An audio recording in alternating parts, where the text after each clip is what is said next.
The soul demands your attention not by shouting, but by suffering in the quiet corners of your everyday existence.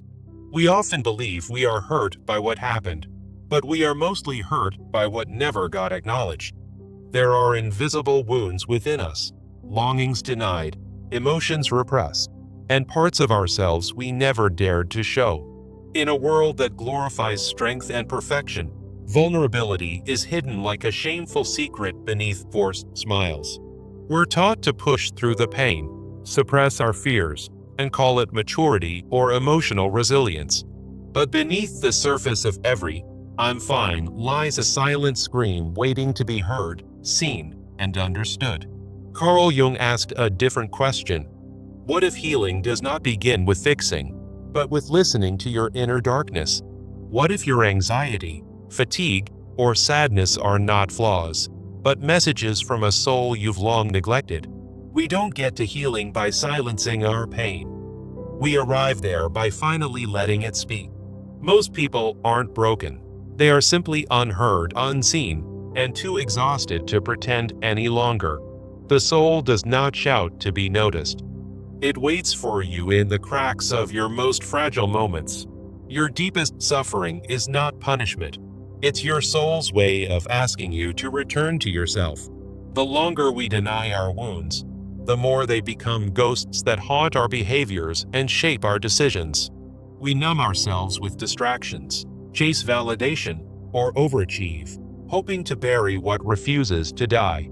Jung said, "Until you make the unconscious conscious, it will direct your life, and you will call it fate." Healing begins when we stop blaming life and begin turning inward with gentleness, honesty, and radical courage. We cannot outrun what is inside us, no matter how fast we work, travel, or try to move on. The body remembers. The soul remembers.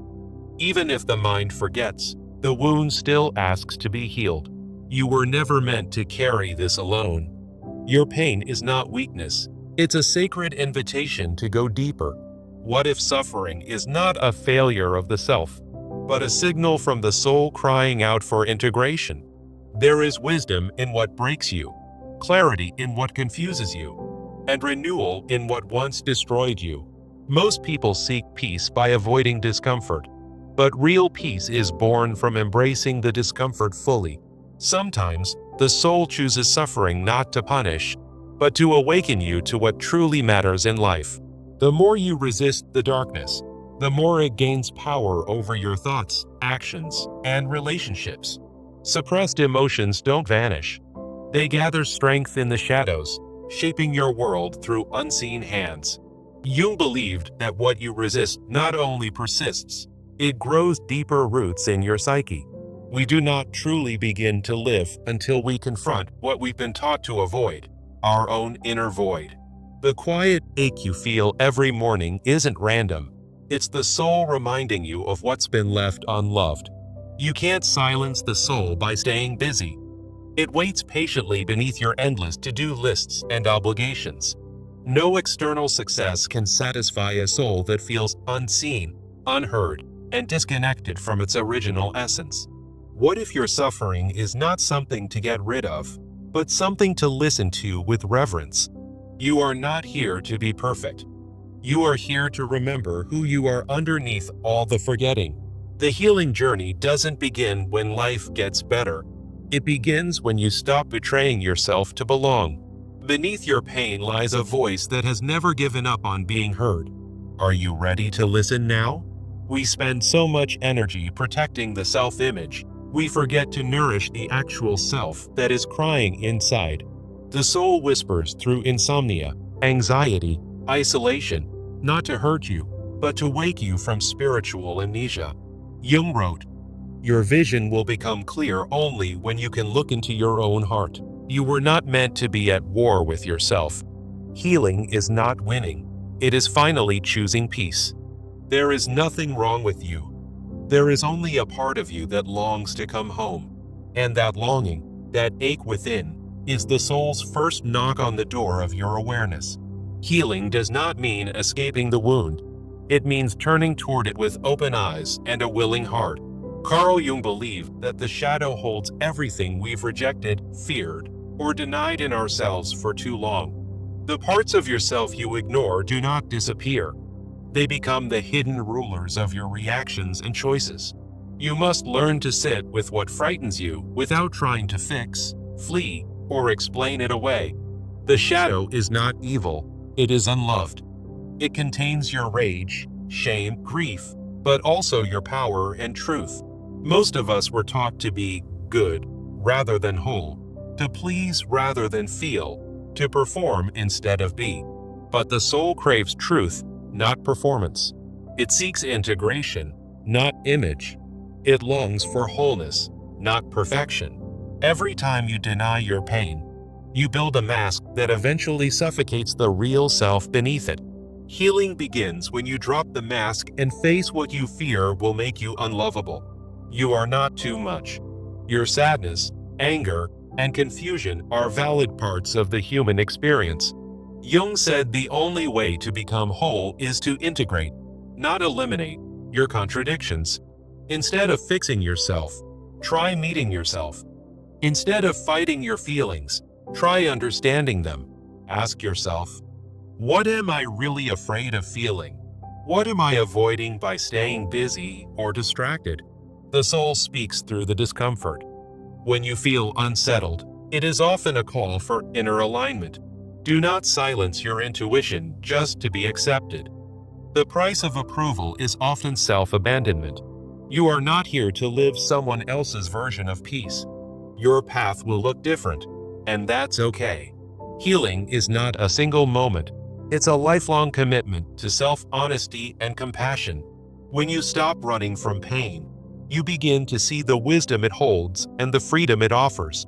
Most people want healing without discomfort, but transformation never happens inside your comfort zone.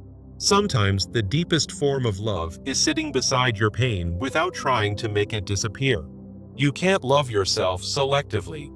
Real self-love includes the broken, the bitter, the forgotten within you. The wound is the place where the light enters, not despite the pain, but through it. Every trigger is a mirror.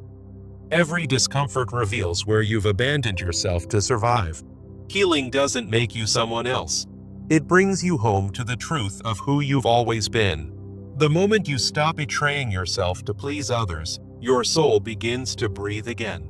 True growth begins when you choose courage over comfort and integrity over image. The soul isn't asking you to be fearless. It's asking you to be present, even when afraid. When you feel broken, remember, you are not broken. Something inside you is breaking open to be seen. We fear facing ourselves because we think it will destroy us. But the truth is, it will liberate us. No one else can walk this journey for you, but you are never truly alone while walking it. What you cannot feel, you cannot heal. What you refuse to name, you continue to carry. The more we hide our pain, the more it shows up in our relationships, choices, and dreams. You were not born to be perfect. You were born to be whole, complex, and real. Stop asking if you are too much.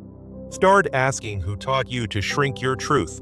The shadow is not your enemy. It is your most loyal guide to wholeness, if you dare to look.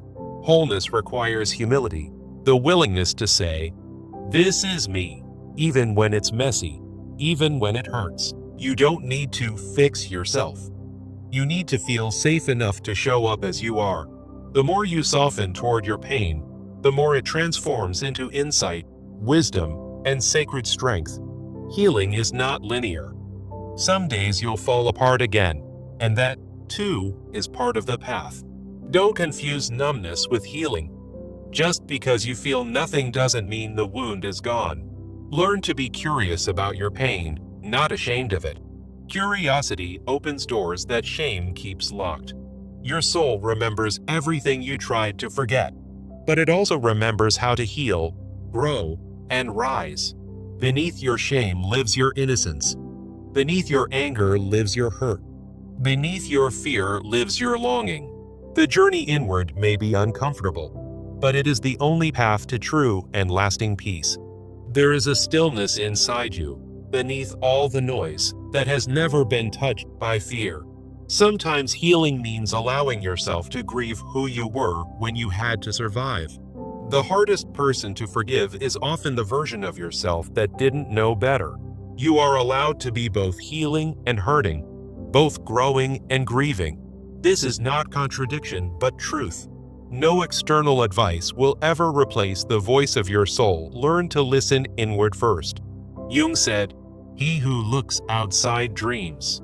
He who looks inside awakens." Awakening is not always joyful. Sometimes it begins with everything falling apart so you can rebuild with truth. Stop waiting for the world to validate your healing. Only you know how far you've come. It's okay to outgrow who you were. It's okay to no longer resonate with people who knew the old you. You don't need permission to change. You don't need approval to come home to yourself. You are not weak for needing rest. You are not broken for needing time. The soul doesn't follow society's timelines. It unfolds slowly, like dawn breaking after a long night. Don't rush your becoming. Even seeds take time underground before they bloom in the sun. Healing is remembering what you forgot when you learned to survive. You do not need to become more, you only need to remember the fullness already inside you. Sometimes the most radical act of healing is simply to sit with your own heart and not run away. You don't owe anyone your polished self. You owe yourself your authentic, untamed truth. We heal not to become invincible, but to become deeply human again. You are not here to escape pain. You are here to walk through it with presence, honesty, and grace. Wholeness does not mean perfection. It means embracing your contradictions without shame. You cannot become who you truly are without losing who you were told to be. To reclaim your soul, you must be willing to feel what others fear, name what others deny. The soul is not found in noise. It is found in silence, in solitude, in surrender. You are not broken. You are breaking open. And there is sacredness in that opening. Stop fearing your own depth. That is where your most powerful truths live. You will not drown in your darkness if you learn how to breathe inside it. Jung wrote, "Only the wounded physician heals." You will guide others from the places you've walked through. Your scars are not shameful. They are maps showing where the light got in. You did not fail because you struggled. You succeeded because you didn't abandon yourself in the struggle. The most important relationship in your life is the one between you and your soul. When you turn inward with love, you begin to transform the parts you once feared.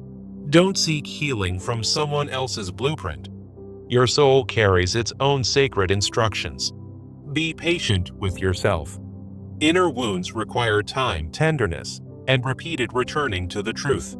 What you think is falling apart may actually be your life rearranging itself to match your soul's truth.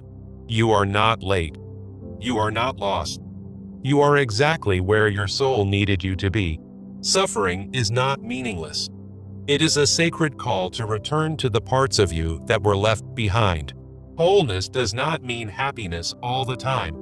It means being at peace with all that you are. There is power in naming your pain. There is freedom in no longer hiding it. Every time you return to yourself with compassion, the soul breathes deeper. Real transformation is subtle. It's the moment you choose truth over comfort, self-trust over self-betrayal. When you stop running, you begin to remember who you were before the world told you to forget. Your healing is not selfish. It is the beginning of generational restoration. There is no final destination. Only deeper layers of return, of remembering, of reconnection. You are not chasing light, you are uncovering it within your own darkness. The soul has never given up on you. It waits patiently beneath every fear, every doubt, every silence. What if you are not healing alone, but with the quiet help of something greater guiding you home? You can love yourself and still feel lost. You can have faith and still feel afraid. This is not contradiction.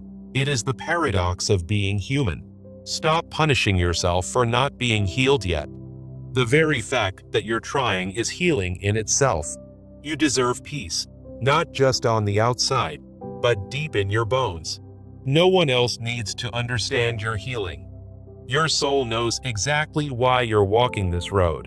What breaks you open today may become the reason someone else finds the courage to keep going tomorrow. Even when you feel alone, remember, your soul walks with you in every breath. The ache you feel is not weakness, it is your soul trying to come home. Healing is not about becoming someone new. It's about reclaiming the truth of who you've always been. And in that truth, you will finally find peace, not because life is perfect, but because you are no longer at war within. Wholeness is not a destination you reach. It is the courageous decision to love yourself, even in the middle of chaos. Carl Jung never called us to perfection. He called us to integration, to become one with every part we once rejected. You do not become whole by avoiding pain. You become whole by holding it gently and choosing to remain. The soul does not seek a life without pain. It seeks a life where pain leads to deeper meaning and awakening. Your story matters, not because it's perfect, but because it is honest, raw, and radically human. You are allowed to rewrite your story, not from shame or regret, but from the wisdom pain has taught you.